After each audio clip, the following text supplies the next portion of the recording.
Hey, this is Liz Bentley, and today I want to talk about risk toleration. So, in my career, often in coaching people, I have people who want to take on risk or are afraid of taking on risk, and everyone has very different risk tolerations. And I see the pendulum swing all over from people who are very afraid of doing even the smallest risks and often lead with no.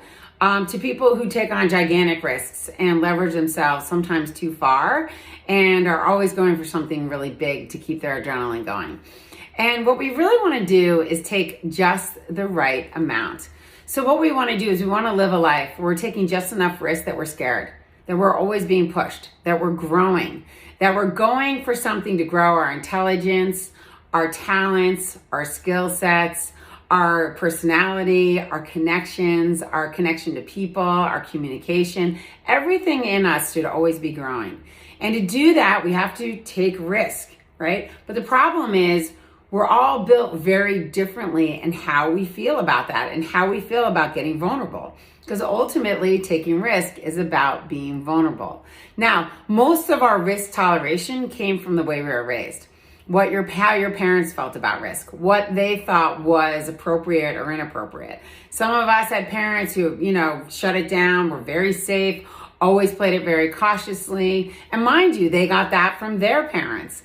And then we have others who were just going for it. And I have clients whose parents were bankrupt to really wealthy and swinging all over because they were just going for it all the time.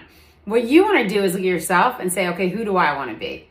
And what does that look like? And how do I create the life that I want, knowing that I'm growing, taking everything I learned from my childhood, but applying it to the risk I need to take today so I can be the best version of myself.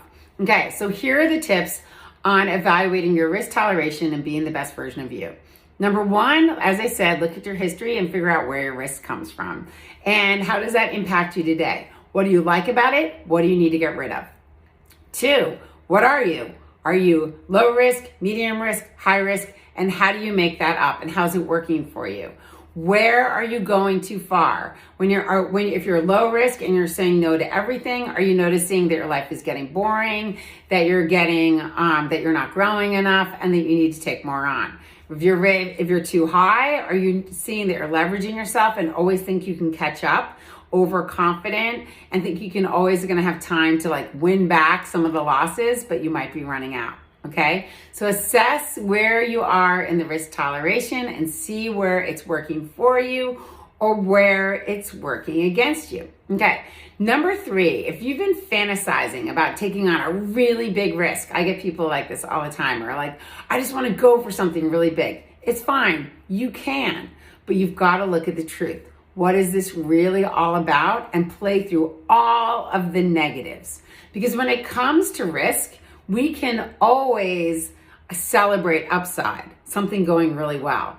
But we want to be prepared for downside. So really play through all the negatives that could possibly happen if you want to go for something big so that you're ready for it in case it happens. Last but not least, recognize that life is about constantly taking risk. It's something you want to be doing. So lean into it. Take the appropriate amount. Don't be afraid to be scared and scare yourself, but don't go too far. All right, thanks, and see you next Tuesday.